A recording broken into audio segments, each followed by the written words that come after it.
السلام عليكم يا صديقي العزيز. لو دخلت على الفيسبوك تبعي او الانستجرام او حتى الواتساب هتلاقي ان انت لما تبعت لي رساله في بوت بيرد عليك، ذكاء اصطناعي بيتكلم زيي بالظبط. وفي اخر يومين انا لسه منزله من يومين بالظبط، لو بصينا على الاحصائيات اللي عندنا سريعا هو لك انا عامل البوت ازاي وعامل كل حاجه. رد على 1243 رساله في يومين بالظبط ب 194 واحد، اللي هو 194 شخص بمعدل 6 رسائل لكل شخص. من ال 194 دولت ثلاثه اقنعهم ان هم يشتركوا في كورس اليوتيوب بتاعي ودفعوا لي الفلوس بالفعل على الواتساب، والحمد لله اشتركوا في الكورس. منهم عشرات الاشخاص اللي كان عندهم مشاكل معينه مش عارفين يدخلوا على مثلا كورس الفريلانس المجاني، والحمد لله دخلهم بعت لهم اللينكات بيرد عليهم. ومنهم ناس كتير عندها اسئله معينه عن المجال اللي انا بشرحه على اليوتيوب وهكذا، كان بيرد بطريقتي بالظبط، متدرب بطريقتي، ما بيفتيش، ما عندوش اجابه بيقول انا اسف انا مش عارف وهبعت الاجابه دوت او هبعت السؤال ده لسباعي، وبيبعت لي نوتيفيكيشن بعد كده بيقول لي يا سباعي ادخل رد عليهم. شيء جبار جدا. ممكن تجرب تدخل على الفيسبوك، او انت بالفعل ممكن تكون جربت من ال 194 شخص اللي فوق دولت وانت كنت جربت عليها، وبعت لي رسائل وشوف طريقه المحاوره بتاعته جبار جدا. ومنها عشرات الناس سباعي انت عامله ازاي؟ طب انا ينفع اعمل البيزنس بتاعي؟ طب انا صانع محتوى ينفع اعمل حاجه زي كده واخلي فيه حاجه ترد عليا والليله الطويله دي كلها؟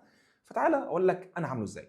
مبدئيا انا نزلت من يومين بالظبط حاجه اسمها موقع جو هاي ليفل، بتكلم عنه وبشرحه. ده الموقع اللي انا بستخدمه في البيزنس بتاعي في خلال اخر سنتين، بدير بيه السوشيال ميديا بتاعتي كلها، عامل بيه البوت دوت اللي هو مدعوم بالذكاء الاصطناعي بيرد عليها، عامل عليه كورسات، حاجات كتيره جدا. احنا نشرح البوت فقط معمول ازاي.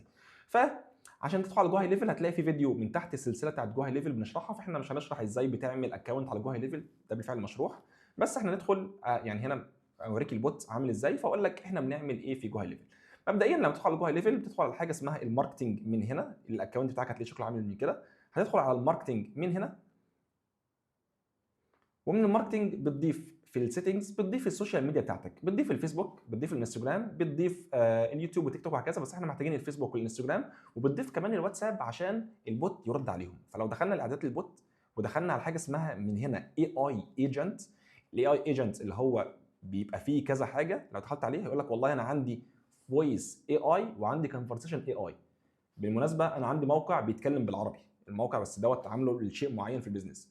الموقع تدخل عليه في طريقه تدخل تتكلم معاه، هيتكلم معاك بالعربي، هياخد منك بيانات، هيتكلم مش صوتي انا بس صوت تاني شبيه، بياخد منك بيانات، ممكن يحجز مواعيد، ممكن يسجل بياناتك، بيسجل ايميلك، بياخد رقمك، كل حاجه. بس احنا بنشرح حاليا الكونفرزيشن اي اي اللي انا عامل بيه البوت ده. بدخل عليه هتلاقي بيقول لك والله اول حاجه هيجي لك يقول لك كرييت يور فيرست كونفرسيشن اي اي ايجنت، بعد كده ابتدي كلمه ودربه، ترين يور كونفرسيشن اي اي.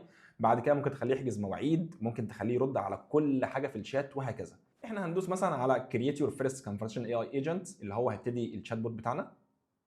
فتلاقي في انواع مختلفه ظاهره لك، هل هو عايزه يجاوب على اسئله معينه، ولا يحجز مواعيد، ولا يبقى حاجه عايز تبيعها بعدين، هنتكلم عنها بالتفصيل بعدين، ولا ستارت فروم سكراتش. خلينا ستارت فروم سكراتش عشان نشرح عليها. هيقول لك اسم البوت بتاعك ايه. طبعا البوت دوت احنا بندربه وبنديله معلومات بتاعتنا احنا حصريه عشان ما يفتيش، لان هو مدعوم بشات جي بي تي عادي، فممكن لو سبته يقعد يهري من بره. فانا بحجمه في كل حاجه بالتفصيل، بقول له ما تردش الا بطريقتي انا بس. هنسميه هنا وليكن تيست سباعي. ثم بعد كده تقول له والله انت عايزه لا اوف، لا انا خليه اوتو بايلوت. لو دوست اوتو بايلوت من هنا فابتدي يرد على الناس تلقائي، وهتقول له والله يرد على الناس في الاس ام اس ولا الانستجرام ولا الفيسبوك ولا الشات ويدجت يعني واللايف شات والواتساب، بيرد على دول كلهم في كل حته. يعني تخليه يرد على الموقع تبعك ويرد على الفيسبوك ويرد على الانستجرام، لو رابط رسائل تليفون بيبعتها. ذكاء اصطناعي مدمج بكل حاجه. بعد كده بتدخل البيزنس نيم بتاعك، وليكن كده احنا هنسميه سباعي تيست، ويقول لك والله انا هرد بعد على الناس بعد قد ايه. تقول له والله سيب ثانيه مثلا عشان يبتدي يرد. هو طبعا بياخد الثانيه اللي انت بتسيبها له وحوالي ثانيه ثانيه بيفكر في الاجابه ولا حاجه، فبيرد في خلال ثانيتين ولا حاجه.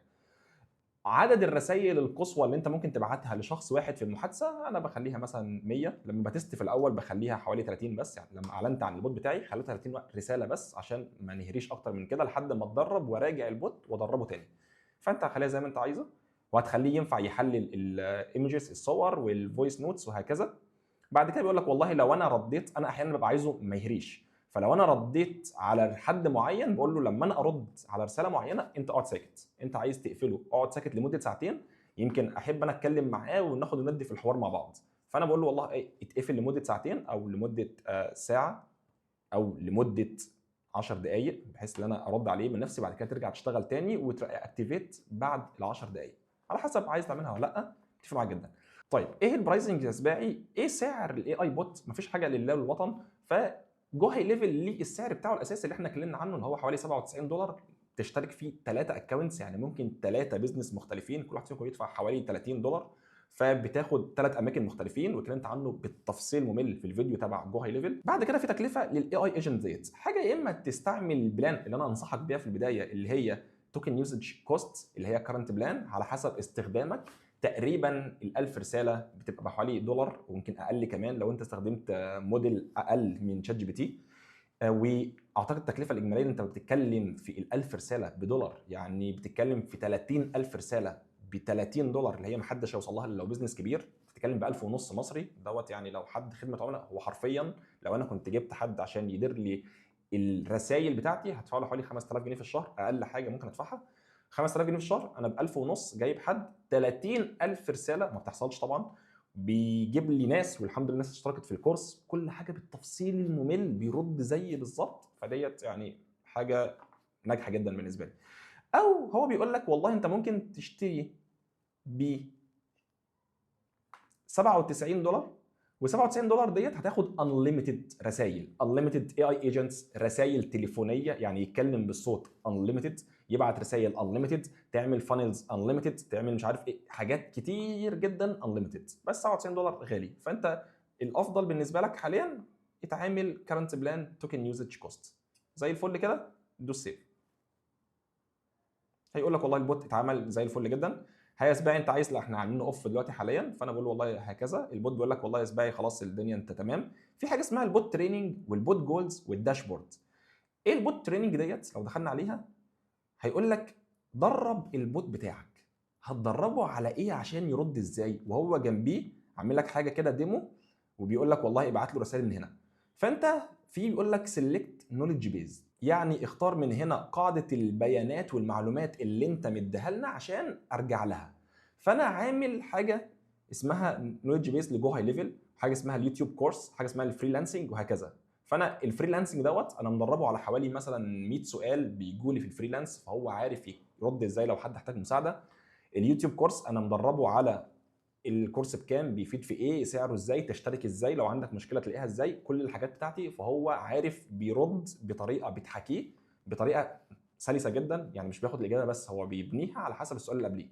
وجوه هاي ليفل لو حد عنده اسئله في جوه هاي ليفل، طب يشتغل ازاي يا سباعي، طب اشترك ازاي، طب اشترك من خلالك ازاي، وهكذا. بالمناسبه يعني لو انت اشتركت من خلالنا من اللينك اللي موجود في الافليت من تحت، اللينك دوت بتبتدي بعد كده اول ما تشترك من خلالنا ان شاء الله على جوه هاي ليفل ممكن تكلمنا على الواتساب وتقول انت مشترك من خلالنا، فببعت لك تمبلتس للمواقع اللي انا عملتها، ببعت لك حاجات زي ايه اي بوت زي دوت متدرب واخد الجولز زي اللي انا عامله بالظبط، بس انت بتضيف له البيانات بتاعتك بالفعل.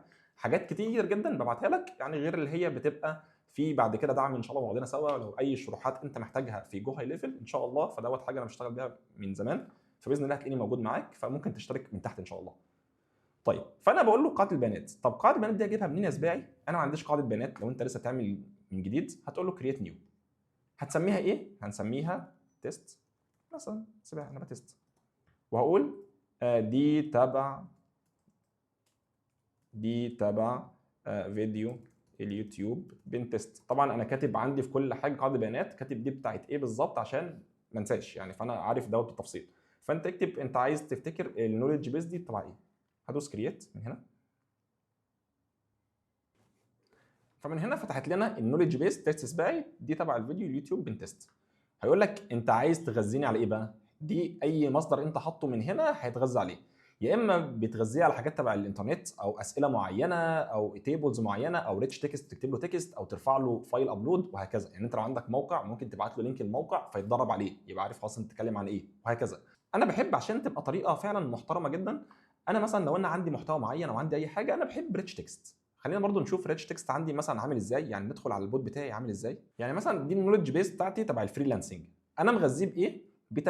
ثلاث حاجات، فريكوينت اسكت كويستشنز، اسئله واجابات، وحاجات ريتش تكست. تعال نبص مثلا الفريكوينت اسكت كويستشنز دولت من 3 اسئله انا عارف ان انا عايز اجابات دقيقه جدا ليها، لان انا عارف ان في ناس بتقول لي اسئله معينه تبع خطه الفريلانس المجانيه مش عارفين يوصلوا لها، فانا قايل لكل واحد تعمل ايه. لو قال لك سجلت في الكورس المجاني تبع خطه الفريلانس والميل ما جاش او مفيش حاجه وصلتني او الايميل فين، هو طبعا فاهم ده اي اي، فرد عليه ما تقلقش هيحصل كذا وكذا، وبعت له كمان فيديو، ابعت له الفيديو دوت وهكذا، وهو ابتدي يحكيها بالظبط. طب ايه الريتش تكست ديت اللي انا بحبها جدا؟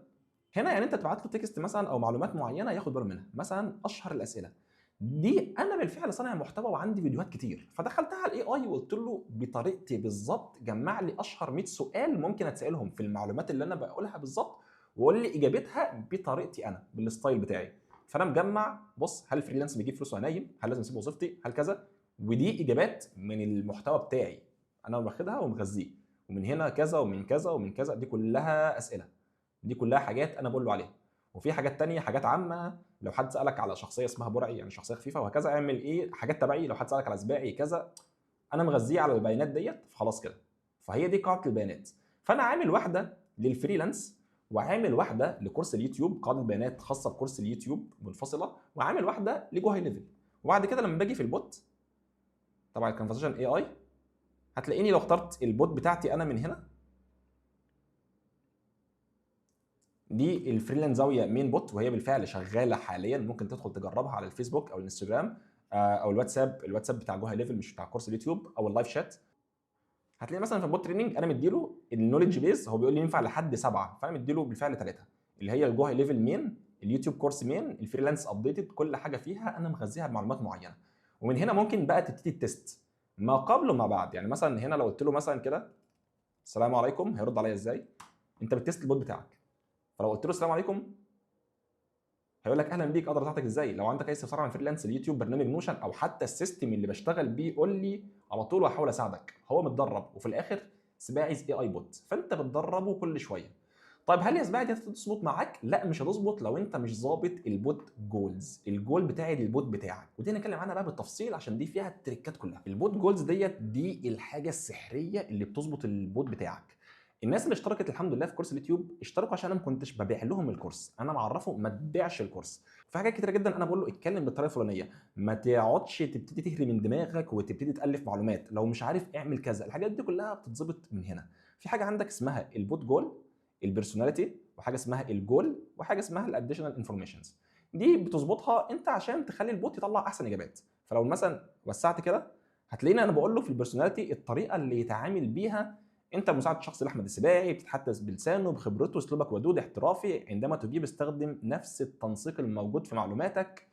لو انا في حاجات معينه قايل له عليها رد عليها بنقط معينه، ايموجيز، فقرات، يعني ابتدي فلتر الدنيا، خلي القراءه سهله، ما تحطش الكلام فقره واحده طويله، اتكلم كانك تحفظ ازاي المعلومات صح. انا مديله معلومات، لو عميل طلب كذا وكذا. طبعا انا لما نزلت البوت كان في بقى ناس بتقول له هي الناس بتسالك في ايه، هو انت سبايع عاملك ازاي، الحاجات دي كلها ازاي. انا كنت ساعتها لسه ما عنديش عن جو هاي ليفل، فكان في بقى حاجات عايز اقول له طب ايه البرومت اللي سبايع مديهولك، فانا مش عايز حد يقرره، وفي ناس تقول له رول بلاي. فانا كنت بدربه، وبعد كده ببتدي بقى احط له حاجات كتيره جدا. يعني الجول بقول له قواعد صارمه عشان مثلا الدنيا تبقى ممنوع منعا باتا استخدم عبارات كما في المصدر، استخدم عبارات زي كما في المصدر حسب النص المرفق، لانه حد كان بيقول له يساله سؤال احيانا فيقول له على حسب المصادر اللي سباع مديها لي فكذا، فاقول لا اتكلم بصيغه المتكلم الخبير بدل من قول المصدر يقول ان سعر كذا قل فورا سعر الكورس هكذا.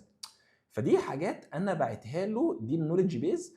واديشنال انفورميشنز بقول له والله لو حد سال على لينكات معينه بقول له ديت لينكات انا بستخدمها كتير، رابط كورس الفريلانس، رابط كورس اليوتيوب، رابط كورس نوشن، رابط الاشتراك في جو هاي ليفل من خلالي، رابط قناه لشروحات مخصصه ليها جو هاي ليفل، كذا كذا كذا. فبحس ان هو انا مغذيه. دي قوالب نوشن كمان، حد بيساله هو ايه نوشن فبيقول له نوشن كذا لان انا مدربه عليها.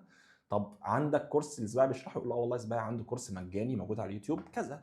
فالحاجات دي كلها لو انت ظابط الجول وظابط البيرسوناليتي وظابط الحاجات، يعني انا هنا في الجول بقول له انت هدفك الاساسي ان انت ترد على المتابعين بناء على قاعده البيانات.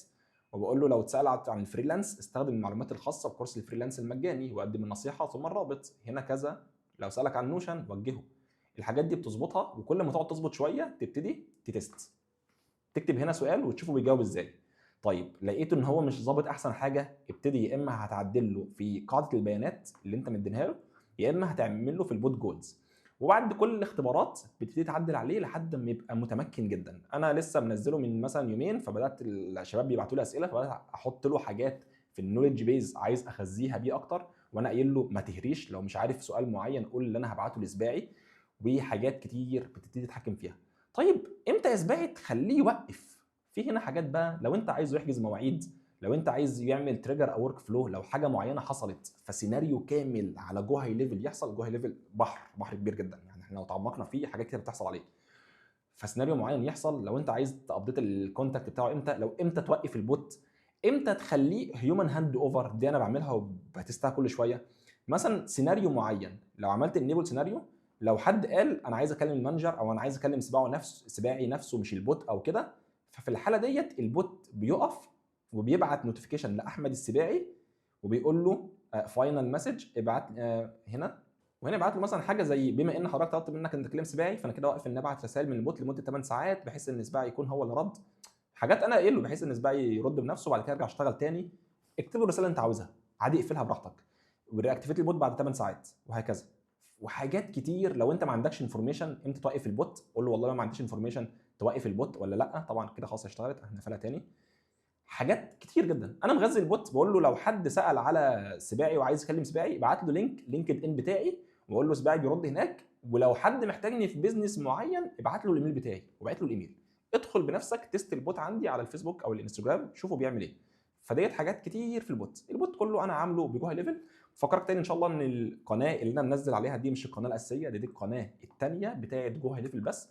ممكن تشترك ان شاء الله من خلالنا في اللينكات الموجوده من تحت، وباذن الله هتلاقيني كل شويه بابديت القناه ديت بشروحات تبع جو هاي ليفل بشكل شبه يوميا او كل يومين. ان شاء الله هصور فيديو بتست فيه الحاجات وبنشوف الابديتس اللي بتنزل مع بعضنا سوا. لو في اي حاجه ان شاء الله برضو تواصل معانا على الواتساب اللي موجود هسيبه لك ان شاء الله في الوصف. فده بالتفصيل الممل انا ازاي عامل البوت بتاعي. اتمنى ان انت ربنا يوفقك ان شاء الله، يعني البوت بتاعك كسر الدنيا بيه. السلام عليكم.